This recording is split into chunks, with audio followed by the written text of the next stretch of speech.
Hello everyone, a very warm welcome to our YouTube channel Daily PIB. Today's our first topic is Gujarat Declaration. So Gujarat Declaration क्या है? Gujarat Declaration basically WHO के द्वारा release की गई एक outcome document है जो कि आपका WHO द्वारा रिलीज किया गया पहला जो आपका ट्रेडिशनल मेडिसिन ग्लोबल समिट जो हुई थी 2023 में, ठीक है, उसी का ही दूसरा नाम क्या है? गुजरात डिक्लेरेशन। ठीक है, ये जो समिट हुई थी वो अगस्त 2023 में हुई थी गांधीनगर के गुजरात में। ओके,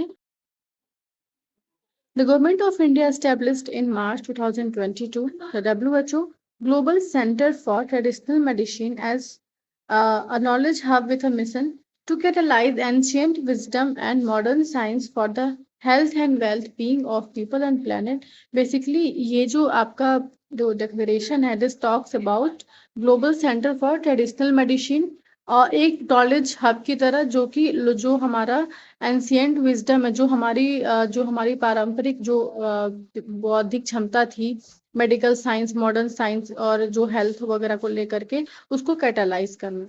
ठीक है, ओके। नेक्स्ट नेक्स्ट कह रहा है Gujarat declaration talks about scaling up efforts to further implement evidence based TCIM traditional complementary integrative medicine. Basically इस डिक्लेरेशन में क्या किया जाएगा कि जो भी हमारे पास जो भी टैलेंट्स, जैसे कि हम सभी जानते हैं कि जो हमारे ट्रेडिशनल मेडिसिन थे, हमारे ऋषि मुनियों थे, वो काफी ज्यादा हेल्पफुल होते थे। ठीक है, तो इसमें कह रहा है कि ये जो TCIM होगा वो एविडेंस बेस्ड होगा। एविडेंस बेस्ड यानी कि जो भी हमारे पास एलोपैथी मेडिसिन हैं, उनके एविडेंसेस हैं। तो ये कहा जा रहा है कि एक ऐसा नॉलेज हब क्रिएट करना जहाँ पे मॉडर्न साइंस के साथ साथ जो हमारे ट्रेडिशनल मेडिसिन को भी उनको ग्लोबल सेंटर पे ले आना। ठीक है, और ये कह रहा है कि इंटरवेंशंस और अप्रोचेस वगैरह लिए जाएंगे ताकि जो हमारे सस्टेनेबल डेवलपमेंट गोल्स का जो एक गोल है, हमारे यूनिवर्सल हेल्थ जो UHC है, यूनिवर्सल हेल्थ कवरेज, तो इसको भी प्रमोट करना ताकि हम हेल्थ को जो है वो प्रमोट कर सकें, हेल्थ को अच्छा कर सकें हमारे लोगों के लिए। ओके, नेक्स्ट कह रहा है it states the role of multi regional, multi disciplinary and multi stakeholder collaborations, ताकि ये डेमोन्स्ट्रेट कर सके जो हमारे WHO में जो ग्लोबल समिट वगैरह होती हैं, यहाँ पे WHO का जो मेजर ऑफिसेज है, यहाँ पे मैक्सिमम जो जो TCIM के जो बेस्ड जो भी बेनिफिट्स हैं उसके एविडेंसेस को मैक्सिमाइज करना हमारे ग्लोबल हेल्थ के लिए। ओके, ये जो डिक्लेरेशन है ये रीअफर्म करेगा जो भी हमारे ग्लोबल कमिटमेंट्स हैं, हमारे इंडिजिनस नॉलेज को लेकर के, बायोडाइवर्सिटी को लेकर के, हमारे ट्रेडिशनल को लेकर के। ठीक है, कॉम्प्लीमेंट्री और इंटीग्रेटिव मेडिसिन के साथ साथ इसके अलावा इट कह रहा है reiterate commitment and harness the potential of traditional medicine to achieve health and wellbeing for all. जो भी हमारे ट्रेडिशनल मेडिसिन की जो हमारी पोटेंशियल है उसको और ज्यादा हार्नेस करना ताकि हम हेल्थ को अचीव कर सके, जो हमारा एक अच्छा हेल्थ जो कंडीशन है उसको हम अचीव कर सके, साथ ही साथ सबकी वेलबींग को प्रमोट करते हुए। कह रहा है the declaration also reiterates that India as host of WHO global traditional medicine centre at Jamnagar Gujarat has an important role in scaling up WHO's capacities to support member states and stakeholders in taking forward the summit action against the other relevant priorities. So our next topic is I have to understand complete about the Gujarat Declaration. ठीक है, next topic है प्रधानमंत्री दक्षता और कुशलता संपन्नता हितग्राही PM दक्ष योजना। PM दक्ष योजना एक सेंट्रली सेक्टर स्कीम है जो कि आपका 2020 में लॉन्च हुई थी। इसके ऑब्जेक्टिव्स क्या क्या हैं? ये जो स्कीम है बेसिकली ये जो हमारे टारगेटेड ग्रुप्स हैं, टारगेट ग्रुप्स यानी कि जो भी डेप्राइव्ड सेक्शन ऑफ सोसाइटी जिसको एक्सक्लूडेड ग्रुप हम कहते हैं, उस सेक्शन को टारगेट करना और उनके स्किल्स है उसको डेवलप करना ताकि वो अपने सेल्फ एम्प्लॉयमेंट को क्रिएट कर सके, साथ ही साथ उनको वेज एम्प्लॉयमेंट दिया जाए उनकी सोशियो इकोनॉमिक डेवलपमेंट के लिए। नेक्स्ट कह रहा है कि मैंने आपको अभी भी बताया कि टारगेटेड ग्रुप्स क्या होते हैं। तो ये बेसिकली डिप्राइव्ड सेक्शंस जो होते हैं, जो एक्सक्लूडेड ग्रुप्स होते हैं, जैसे कि SC, OBC, EBC यानी कि इकोनॉमिकली जो बैकवर्ड क्लासेस हैं, DNT हैं, जो ट्राइब्स वगैरह, और सफाई कर्मचारी हैं इंक्लूडिंग वेस्ट पिकर्स से। ठीक है, एज क्राइटेरिया की बात की जाए तो वो है आपका 18 से 45 साल तक, और इनकम क्राइटेरिया इसका कोई इनकम लिमिट नहीं है। ठीक है, SCs के लिए सफाई कर्मचारी के लिए और वेस्ट पिकर या फिर डीएनटी के लिए। ठीक है, कह रहा है ओबीसी के लिए जो है वो एनुअल फैमिली इनकम वो 3 लाख से कम होना चाहिए और ईबीसी के लिए 1 लाख से कम होना चाहिए। Okay, cost of training is as per common norms issued by ministry of skill development and entrepreneurship. Cost of training जो भी जो स्किल्स के लिए जो ट्रेनिंग प्रोवाइड की जाएगी वो आपका ministry of skill development and entrepreneurship के थ्रू की जाएगी। ठीक है, इस ट्रेन करने के लिए कोई कॉस्ट नहीं लगेगा, that will be free of cost. ठीक है, स्टाइपेंड जो मिलना है वो आपका 15,000 लगभग जो मिलेगा पर मंथ एससीज को। ठीक है, 1,000 सॉरी फ्रेंड्स ये 1500 है। ठीक है, 1,000 जो है वो ओबीसी और ईबीसी और डीएनटी को for non residential short term and long term training courses and the ways compensation जो मिलेगा आपका वो आपका 2500 वेज कंपनसेशन, यानी कि अगर आपको जो भी कंपनसेशन वगैरह प्रोवाइड करना अगर आपके पास जॉब वगैरह नहीं है तो। ठीक है, पर वो मिलेगा एससी ओबीसी ईबीसी डीएनटी को आपका लगभग 2500। ठीक है, तो I hope this is clear to you. और कह रहा है कि वेज कंपनसेशन 500 पर कैंडिडेट दिए जाएंगे सफाई कर्मचारी को ताकि वो इस अपस्किलिंग प्रोग्राम के लिए। नेक्स्ट टॉपिक है एजुकेशन टू एंटरप्रेन्योरशिप। तो ये हेडिंग से ही बहुत क्लियर है कि जो एंटरप्रेन्योरशिप के लिए है उसके लिए एजुकेट करना, उसके लिए बच्चों को प्रमोट करना। ठीक है, हमारी जो union minister for education and skill development and entrepreneurship ने 3 साल का एक 3 साल की जो पार्टनरशिप के साथ प्रोग्राम को लॉन्च किया है जिसका टाइटल है education to entrepreneurship empowering a generation of students educators and entrepreneurs. ये जो है आपका बिटवीन होगी ये ministry of education, ministry skill development and entrepreneurship and Meta की तरफ से। ठीक है, इस इनिशिएटिव को लॉन्च किया गया था आपका लगभग आज से 1-2 हफ्ते पहले। Okay, of making India skill capital of the world and empowering our अमृत पीढ़ी, जो हमारी अमृत पीढ़ी है उसको एम्पावर करने के लिए। ठीक है, इंडिया को स्किल कैपिटल बनाने के लिए। Okay, education to entrepreneurship partnership एक बहुत बड़ा गेम चेंजर साबित होगा जो कि डिजिटल स्किलिंग को ग्रास रूट से डेवलप करेगा, यानी कि छोटे लेवल से बॉटम लेवल से वो डिजिटल स्किल्स को अपग्रेड करेगा। This will build capacities of our talent pool, seamlessly connect students, youth workforce, and micro entrepreneurs with futuristic technologies, and transform our Amrit Pidhi into new age problem solvers and entrepreneurs। हमारी जो हमारी जो present generation है उसको एक नई as के problem solvers और एंटरप्रेन्योरशिप में डेवलप करने के लिए। ओके, नेक्स्ट कह रहा है कि इंडिया की डेमोग्राफी और डाइवर्सिटी को टेक्नोलॉजी कन्वर्जन से कनेक्ट करना ताकि जो हमारी टेक्नोलॉजी है वो एंटायर सोसाइटी के लिए इक्वलाइजर का काम करे, इक्वलाइज हो जाए। ठीक है, guided by the tenets of NEP new education policy जो है आपका मेटा की पार्टनरशिप के साथ। और इसके अलावा साथ ही जो आपका नीज बर्ड है, सीबीएसई है, एआईसीटी है, ये सारे क्या करेंगे कि जो इनकी जो इनफाइनाइट जो पॉसिबिलिटीज है इसको बहुत कैटलाइज कर देगा ताकि जो हमारी पॉपुलेशन है उसको जो है क्रिटिकल डिजिटल स्किल्स को प्रोवाइड कर सके ताकि जो माइक्रो एंटरप्रेन्योर्स है, स्मॉल बिजनेसेस है, उनको एम्पावरमेंट मिले। उसके बाद कह रहा है government focus on preparing our youth on workforce in this rapidly transforming times to be equipped with the skills to succeed and play important roles in the evolving landscape of technology and the global economy. Okay, digital skills, while representing skilling and entrepreneurship in the innovation ecosystem, more importantly, represent a bridge between lakhs of small rural, micro and self-employed entrepreneurs, enabling them to expand, grow and succeed। जो भी small, rural और micro self-employed entrepreneurs हैं जिस जहाँ भी उनको expand करना, उनको ग्रो करना और उनकी सफलता को बढ़ाना। ठीक है, इस पार्टनरशिप जो नीड्स बर्ड के साथ साथ है लगभग 5 लाख जो एंटरप्रेन्योर्स हैं उनको एक्सेस किया जाएगा डिजिटल मार्केटिंग स्किल्स के लिए, जो कि आपका मेटा जिसका पुराना नाम फेसबुक था वो पिछले मतलब जो आगे वाले 3 साल हैं उनको डिजिटल मार्केटिंग स्किल्स वगैरह प्रोवाइड की जाएंगी। ठीक है, budding and existing entrepreneurs will be trained in digital marketing skills using Meta platform। उनको मेटा प्लेटफॉर्म यूज करते उनको ट्रेन किया जाएगा। ठीक है, जो कि आपका 7 रीजनल लैंग्वेज में शुरू हो चुका है। आगे बात करते हैं IREDA and IIFCL team up to finance renewable energy project. तो IREDA क्या है? IREDA जो आपका Indian renewable energy development agency limited है, ये एक PSU है। ये आपका ministry of new and renewable energy के अंतर्गत आता है। ठीक है। और IIFCL क्या है? Indian infrastructure finance company limited है। ये एक wholly owned government of India की तरफ से पूर्णतः ऑन किया हुआ एक कंपनी है, जिसे 2006 में सेटअप किया गया था। ठीक है। ये basically long term financial assistance provide करता है, दो भी आपके वायबल इंफ्रास्ट्रक्चर प्रोजेक्ट्स हैं। ओके। आगे देखते हैं।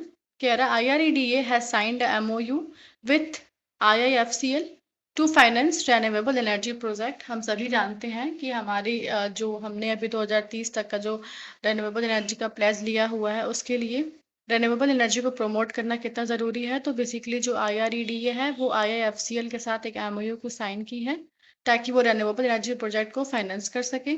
ठीक है। ये जो मेमोरेंडम ऑफ अंडरस्टैंडिंग होगा, ये IRED को एम्पावर करेगा और IFCL को, ताकि वो को लैंडिंग एंड को origination and loan syndication for all categories of renewable energy project including small hydro project. Both organizations will strive is also fixed interest rates for IREDA borrowing for a period of 3 to 4 years. So basically, what is loan syndication? So loan syndication is nothing but to suppose if somebody, like if there is a person X, okay, if he required like loans of rupees 10 crore. So अगर bank के पास 10 करोड़ नहीं है, तो ये दो bank A और B के पास जाएगा। तो ये दोनों बैंक से 5 करोड़ यहाँ से ले लिया और 5 करोड़ यहाँ से ले लिया। तो इसकी रिक्वायरमेंट 10 करोड़ को फुलफिल करने के लिए एक बैंक काफ़ी नहीं थी, तो ये दो बैंक के पास गया। तो दोनों बैंक मिलके इसकी लोन रिक्वायरमेंट को पूरा करे, तो इसी को हम कहते हैं लोन सिंडिकेशन। ठीक है। तो ये हुई लोन सिंडिकेशन के बाद आगे देखते हैं। Further IIFCL may invest in the bonds issued by IREDA as per the terms and conditions of the issue.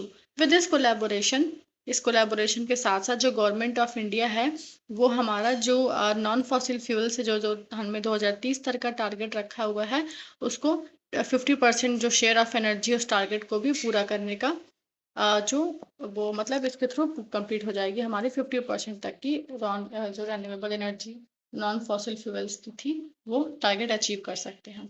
ठीक है। I have already explained about IREDA and IIFCL, so I hope you have understood this topic as well. Let us move ahead. Next topic is global maritime India summit 2023। सो अभी जो global maritime India summit का third edition हुआ था, ठीक है, कि इसे ministry of port shipping and waterways ने ऑर्गेनाइज करा था। ठीक है। और इस समिट से क्या होगा, जो भी मैरीटाइम और अलाइड स्टेक होल्डर्स हैं, उन सभी को एक साथ लाना, एक प्लेटफॉर्म पे लाना। ठीक है। उनको बहुत सारे जो कोलैबोरेट करके, ताकि वो अलग अलग इन्वेस्टमेंट अपॉर्चुनिटीज़ को देख सकें, उनको अचीव कर सकें, और एक दूसरे के इस सेक्टर को और अच्छा मजबूत करने के लिए वो अपने आइडियाज़ वगैरह को एक्सचेंज कर सकें। इसके अलावा ये जो समिट होगी, that will focus on various aspect of maritime sectors and it will promote best practices and facilities interaction and collaboration among global maritime industries, policy makers, investors and other stakeholders. इसके साथ ही साथ event में जो क्या होगा, ये startups के लिए, रिसर्चर्स के लिए, इंक्यूबेटर्स, एकेडमिक इंस्टीट्यूशंस कोलैबोरेट करके एक अच्छा प्लेटफॉर्म प्रोवाइड करेगा, ताकि जो हमारे स्किल्ड रिसोर्सेज हैं, उनको अच्छी अपॉर्चुनिटीज़ प्रोवाइड कराई जा सके। This summit will be a step further to be a Maritime India Vision 2030, as well as the Prime Minister's vision of Azadi Ka Amrit Kaal 2047, 100 years of independence, which emphasizes the maritime growth through over 300 initiatives across the ports, shipping and waterways in India. Next topic है आपका Dedicated Commercial Court established. Department of Justice ensures to expedite the resolution of commercial disputes and enhance the ease of doing business in India. Basically, to resolve the जितने भी commercial disputes होते हैं, उनको resolve करने के लिए और ease of doing business को promote करने के लिए एक dedicated commercial court को दिल्ली में establish किया जा रहा है। सिर्फ दिल्ली में ही नहीं, ये आपका दिल्ली, मुंबई, बेंगलुरु और कोलकाता में, ये आपके 4 जगह पे कॉमर्शियल कोर्ट्स को एस्टेब्लिश किया जा रहा है, basically to tackle the problem of commercial disputes, and this has help in focusing on commercial disputes and their speedy disposals. आप ये देख सकते हो यहाँ पे दिल्ली में कितने केसेस डिस्पोज हो चुके हैं, लगभग 2930, मुंबई में 111, कर्नाटका में 765 और कोलकाता में 35 केसेस डिस्पोज किए जा चुके हैं। नेक्स्ट टॉपिक है, सॉरी फ्रेंड्स, ये आपका 6 नंबर होना चाहिए, 7 नंबर होना चाहिए, फिर 6 टॉपिक तो हमने पिछली टॉपिक में कवर किया था। ठीक है, ओके।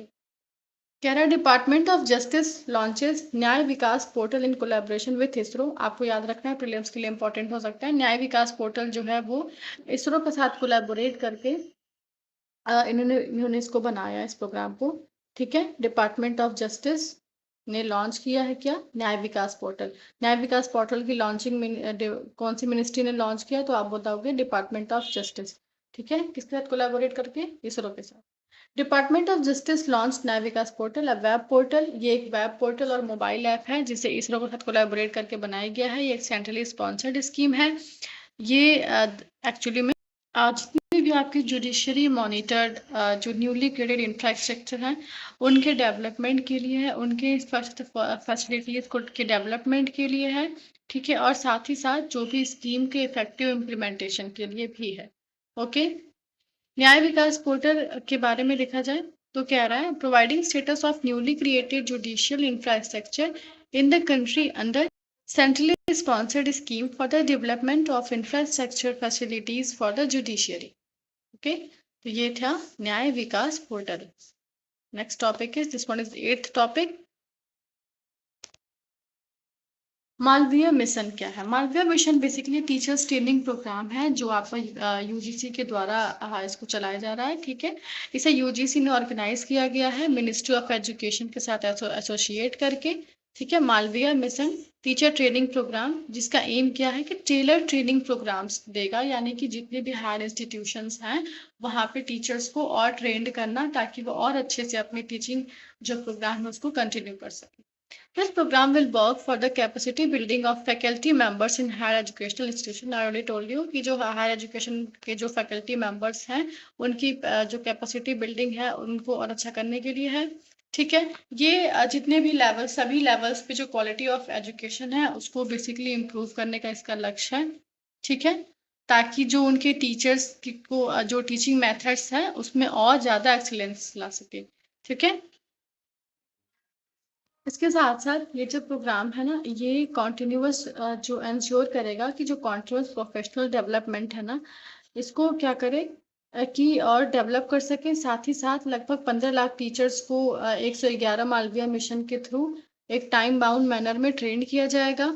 प्रोग्राम ये ऐसा है ना कि जो हमारे एजुकेटर्स हैं उनको फ्यूचर रेडी क्रिएट बनाया जाए ताकि जो भी डीपर अंडरस्टैंडिंग के साथ साथ हमारे इंडियन वैल्यूज को इनकलकेट करते हुए बच्चों में, ताकि अगर बच्चों की जैसी रिक्वायरमेंट है टीचर्स अपने आप को अपने स्किल्स को उतना अपग्रेड कर सके। ठीक है, ताकि जो हमारी एनईपी के जो गोल्स हैं टीचर्स उनको रियलाइज करें और उसी हिसाब से बच्चों में जो वैल्यूज हैं जो प्रॉपर एजुकेशन है उसको इनकलकेट कर सके। Capacity building under the Malvi mission will be mapped to the credit framework to ensure career progression pathways for educators.